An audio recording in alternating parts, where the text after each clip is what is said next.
Welcome back to Simply Sakura, my friends.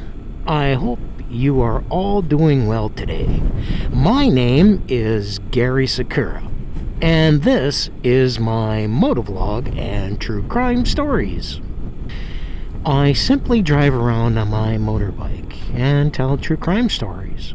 If you are new here, welcome, and I am so glad that you decided to stop by. Do you love true crime or unsolved mysteries while enjoying a different, unique type of a motovlog?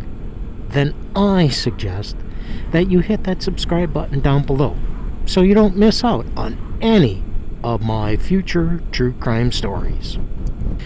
I've been itching to get out and continue filming my motovlog and true crime stories, but unfortunately, these past 2 weeks, we've had nothing but just simply garbage weather. I kid you not.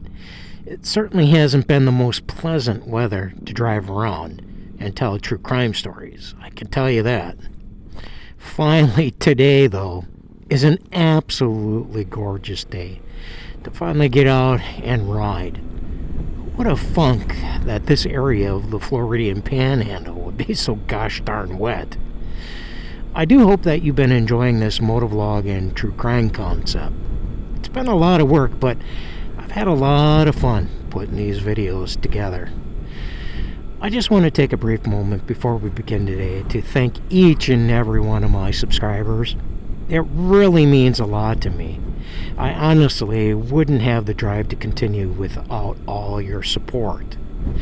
With that, let's start with our first true crime story of the day.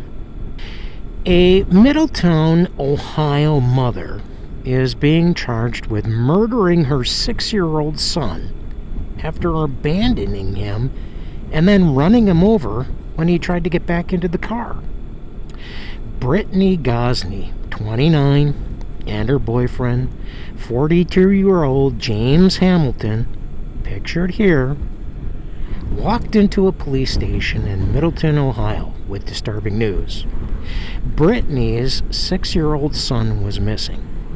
Middletown police immediately began searching, posting pleas for help and images of the child. In fact, Brittany and Hamilton were lying all along.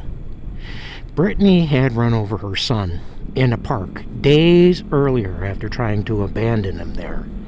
Then she and Hamilton threw his body into the Ohio River.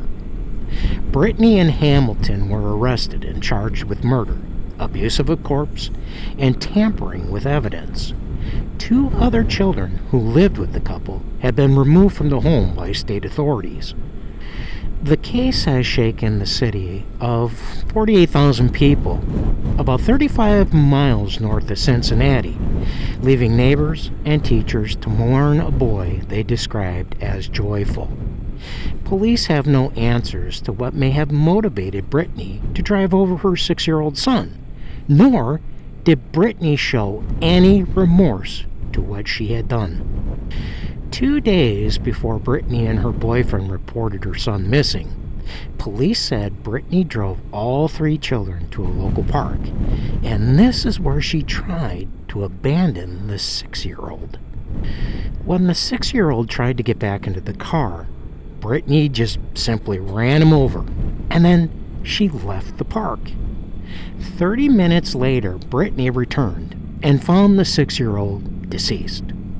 Brittany then put her son back into the car and drove to their home in Middleton. The next night, Brittany and Hamilton drove to a bridge over the Ohio River and threw the 6-year-old body over the edge.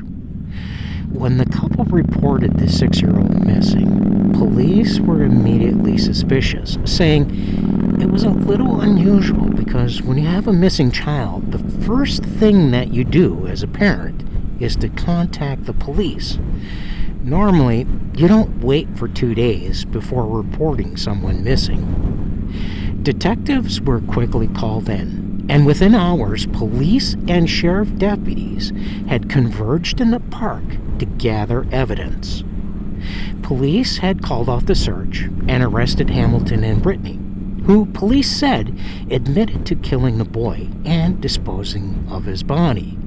Recovery teams began scouring the Ohio River for the 6-year-old remains. A judge set a $1 million bond for Brittany. In court, though, Brittany told the judge she had a learning disability and she didn't understand the proceedings that were happening. The 2 other children in their home have now been removed. Police say they will be working with trained searchers in an attempt to recover the 6-year-old boy's body.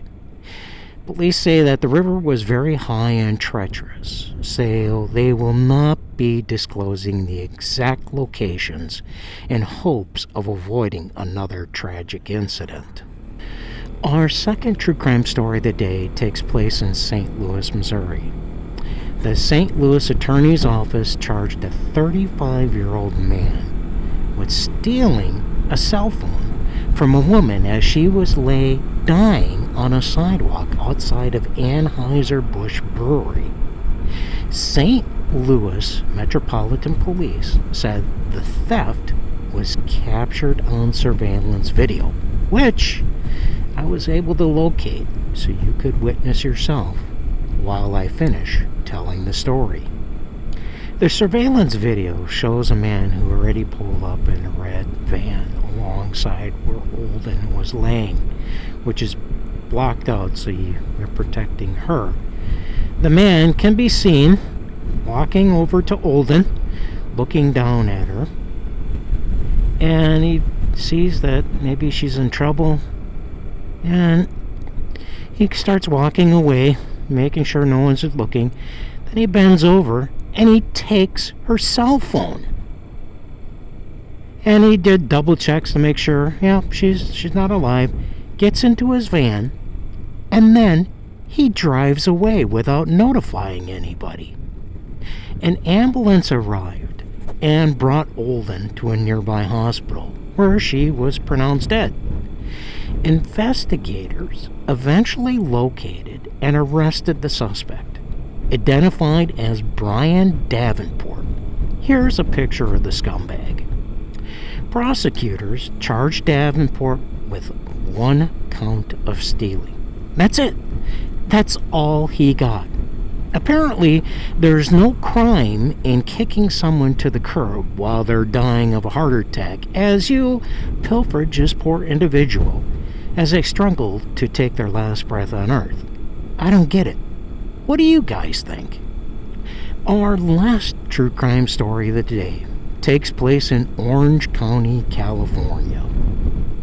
William Wallace, 39, pictured here, is accused of killing his wife and prompting her dead body on the couch as her kids open presents on Christmas morning in 2011. His trial finally for the murder of his 26-year-old wife, Za'Zell Preston, finally began on March 8th, 2021.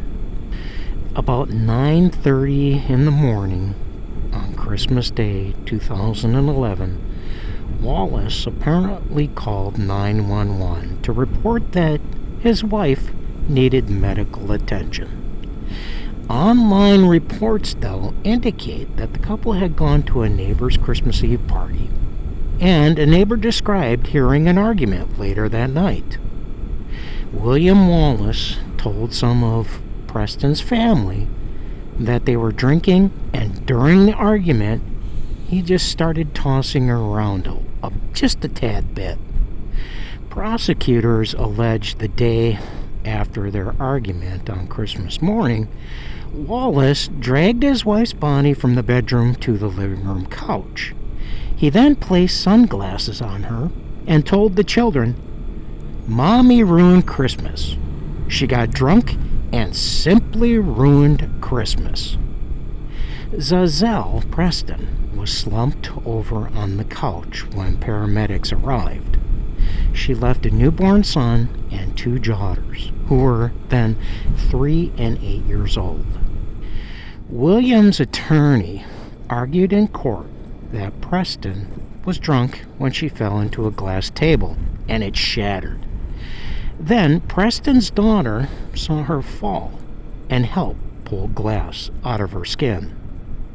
William Wallace then moved his wife into a bathtub, but Preston's head struck something else in the bathroom on the way. William Wallace told multiple people that his wife had suffered a concussion after falling and hitting her head the previous night, and just did not wake up. Police, though, discovered blood throughout the apartment, in addition to holes punched in the wall and a door that was completely off its hinges.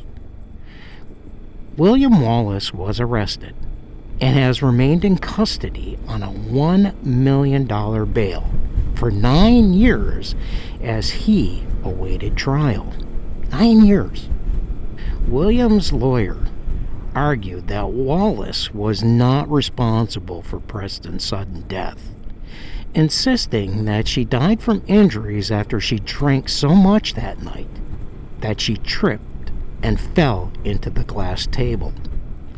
Mr. Wallace is being accused of something that it is not his fault, said William's lawyer. You will hear a relationship that is full of arguing and yelling, but also a lot of love, Wallace's lawyer continued with. If convicted of first-degree murder, William Wallace could face up to 25 years to life in prison.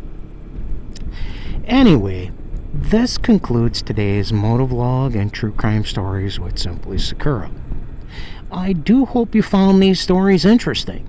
There are plenty more motovlog and true crime stories coming very soon. Thanks so much for hanging out with me today. And if you have any comments, I highly encourage that you leave them down below. Thanks again for watching, and I'll see you soon.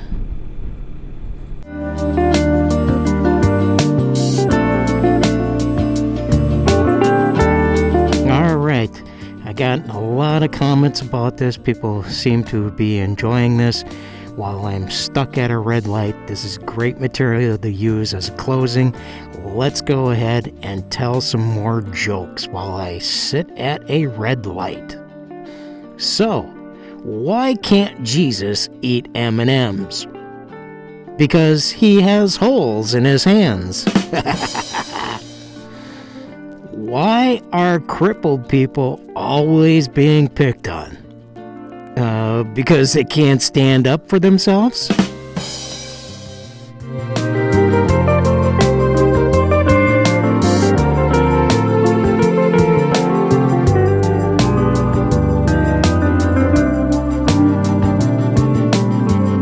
What do you call a dog with no legs? Well, you can call him whatever you want. He's still not coming. What is Forrest Gump's computer password? 1 Forrest 1.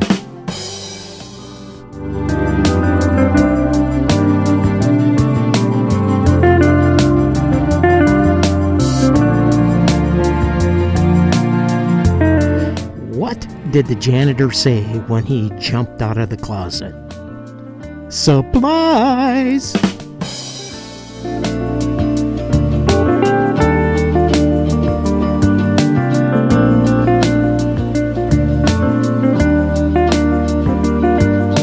Why does Snoop Dogg use an umbrella? Faux drizzle. Why did the golfer wear 2 pairs of pants? Because he always gets a hole in one. Thanks for watching, everybody, and we'll see you real soon. Take care.